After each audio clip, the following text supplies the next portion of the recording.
Fala aí, torcedor vascaíno que me acompanha no canal Complexo Vascaíno. Mais um dia, né? Mais um dia terrível para o torcedor vascaíno.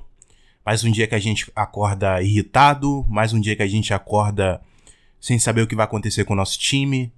São grandes possibilidades. Possibilidade muito grande da gente cair para a segunda divisão.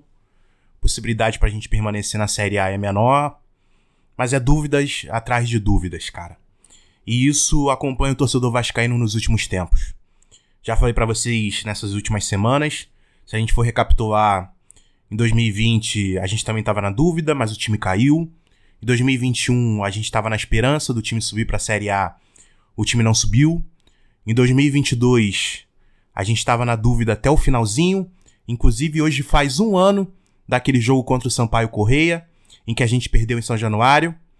Naquele jogo que trouxe tanta tristeza pro torcedor vascaíno, torcedores chorando na arquibancada de São Januário. E aquele jogo, aquela derrota que levou a gente para a Batalha de Itu, onde a gente conseguiu sair vitorioso. E agora 2023, cereja do bolo aí pro torcedor vascaíno desses últimos tempos, né? A gente tá brigando mais uma vez para não cair, a gente tá num momento muito delicado. São 2 derrotas seguidas. Eu gostaria de falar sobre isso, cara. Eu gostaria de falar... O Vasco, cara, ele faz o torcedor de palhaço. Eu e você. Nós somos palhaços na mão do Vasco, cara. Infelizmente. E a gente, nesses últimos tempos, nesse segundo turno, né, que o Vasco conseguiu ganhar algumas partidas, a gente esqueceu de alguns detalhes, né? Mas agora que o momento tá voltando a ser delicado, o momento tá voltando a ser muito ruim, a gente lembra, cara, de pessoas que montaram esse time. No momento onde o Vasco tinha uma condição financeira melhor do que nos últimos anos, né? Graças a SAF. A gente lembra do Paulo Brax, cara, que montou esse time pífio. E os erros que ele cometeu, a gente volta a destacar, né? A gente volta a lembrar que ali no segundo turno, quando abriu... No começo do segundo turno, no finalzinho do primeiro, que abriu a janela de contratações, algumas decisões dele, cara. A gente lembra que Puma Rodrigues tirou muitos pontos do Vasco nesse Campeonato Brasileiro. Muitos pontos!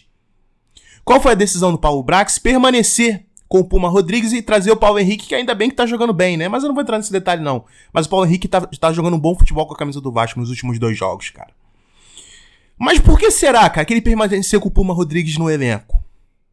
Um jogador como esse, cara, que atrapalhou demais o Vasco, tirou muitos pontos do Vasco, já era pra estar fora do Vasco, cara. Não, ele permaneceu. A gente lembra algumas decisões que ele teve sorte. Ele trouxe o Maicon, que era terceiro reserva do Santos, para jogar aqui na nossa zaga, cara. Por alguma sorte divina, o Maicon tá jogando muita bola, sabe? Então são decisões atrás de decisões erradas.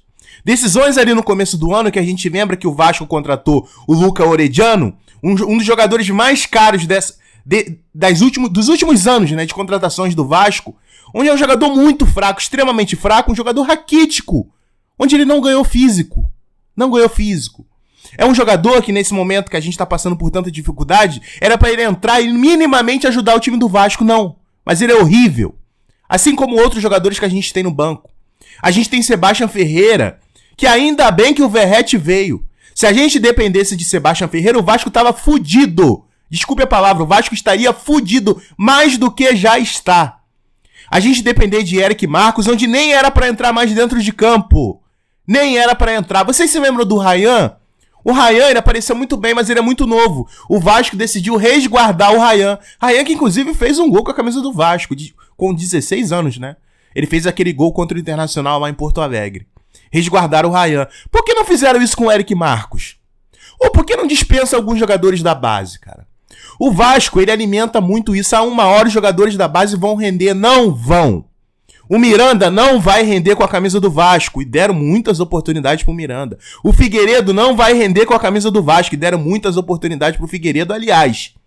A gente poderia ter conseguido pontos em 2 jogos, naquele jogo contra o Corinthians, naquele jogo contra o Atlético Paranaense, mas o Figueiredo ele é muito fraco. O Figueiredo, ele é um cachorro sem dente, como eu gosto de falar aqui no canal. Ele teve diversas oportunidades nesses 2 jogos. No jogo contra o Atlético Paranaense ele teve 2 oportunidades de bola aérea e não conseguiu cravar nada, nenhum gol. Nenhum gol. Então são decisões erradas atrás de decisões erradas. E o torcedor vascaíno que acorda após um jogo como o de ontem, acorda muito chateado, muito triste, cara. E eu, como vascaíno, eu tenho pena do vascaíno, cara.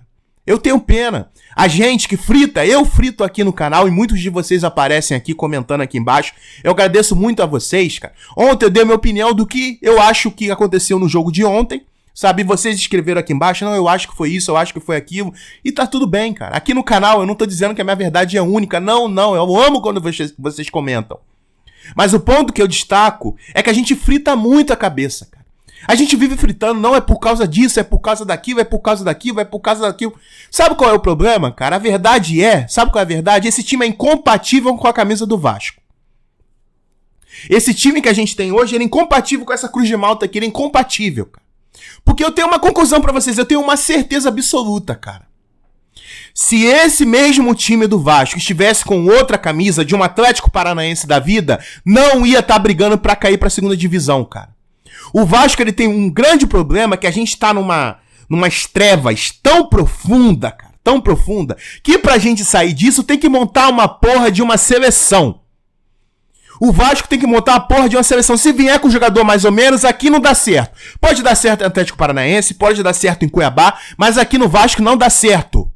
Não dá certo, e deveria ter feito isso esse ano. Mas sabe qual é o grande problema? Trouxemos pessoas para trabalhar no Vasco que não sabem o que é Vasco. O Paulo Brax, ele não sabe o que é Vasco. O Abel Braga, ele não sabe o que é Vasco. A 777 que comprou o Vasco, ela não sabe o que é o Vasco. O torcedor raiz, o torcedor que conhece profundamente, o torcedor que visitou o inferno nesses últimos anos, Deus que me perdoe, por causa do Vasco, ele sabe muito bem qual é a solução para esse problema. Sabe qual é a solução? Você tem que contratar jogador fenômeno, jogador pica. Jogador que não treme. O Vasco deveria ter montado, gastado a porra toda do dinheiro que deram pro Vasco e montar a porra de uma seleção. Se você trouxer jogador mais ou menos, traz Puma Rodrigues lá do Uruguai, traz Capasso. Cadê a porra do Capasso? Eu tinha até me esquecido. Cadê a porra do Capasso, cara? Se você trouxer jogador mais ou menos, não vai aguentar pica. Porque jogar aqui no Vasco é foda. É foda pra caralho. O Vasco deveria ter montado a porra de uma seleção.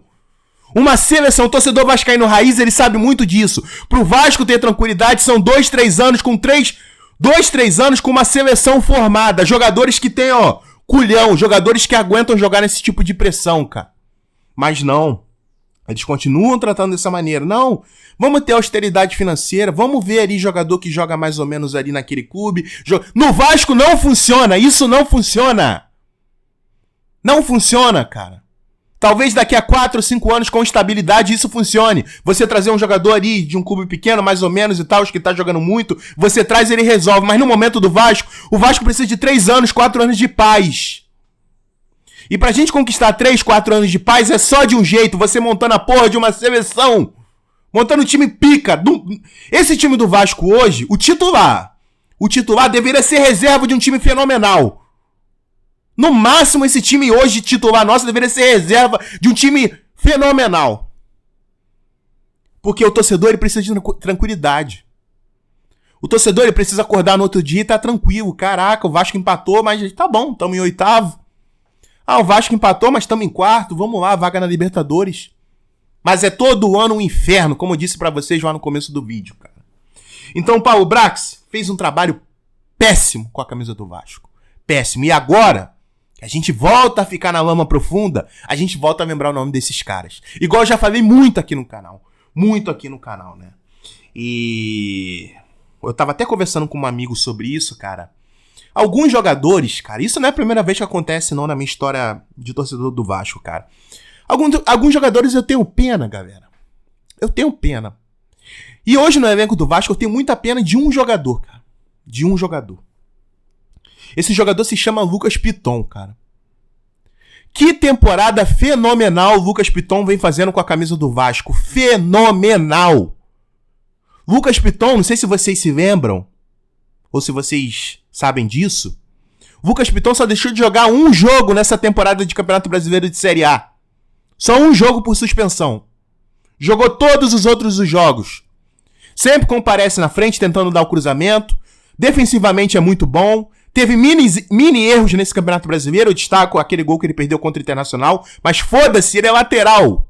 Ele é lateral, sempre aparece muito bem. Então é um jogador que não merecia estar vestindo...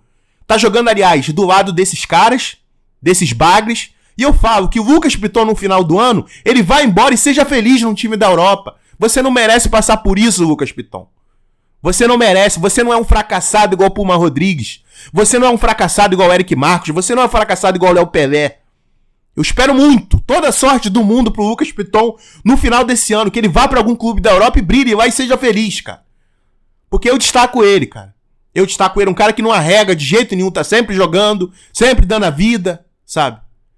Então esse é um caso que acontece não só nessa temporada, em outros anos já aconteceram. Alguns jogadores que tu olha e falam assim, pô, esse cara não merecia estar vivendo isso, cara. Não merecia. Um desses caras é o Lucas Piton, mano. Então, galera, é um desabafo que eu faço aqui pra vocês. Desculpa aí pelo palavrão, né? Mas tá difícil, cara. Tá difícil. Eu tenho muita pena do torcedor vascaíno.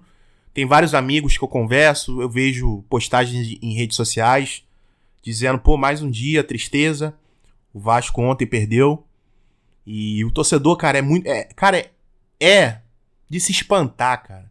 Se eu falar isso pra torcedor de outro clube, ele vai falar, pô, tu é clubista, tu é isso, aquilo. Cara, hoje eu saí de casa, 6h30 da manhã. Cara, eu vi mais gente com a camisa do Vasco do que de outros clubes. Eu vi mais gente com a camisa do Vasco do que com a camisa do Fluminense, que tá na final da Libertadores, do que do Flamengo, que tá todo ano competindo, do que o Botafogo, que é líder do Campeonato Brasileiro.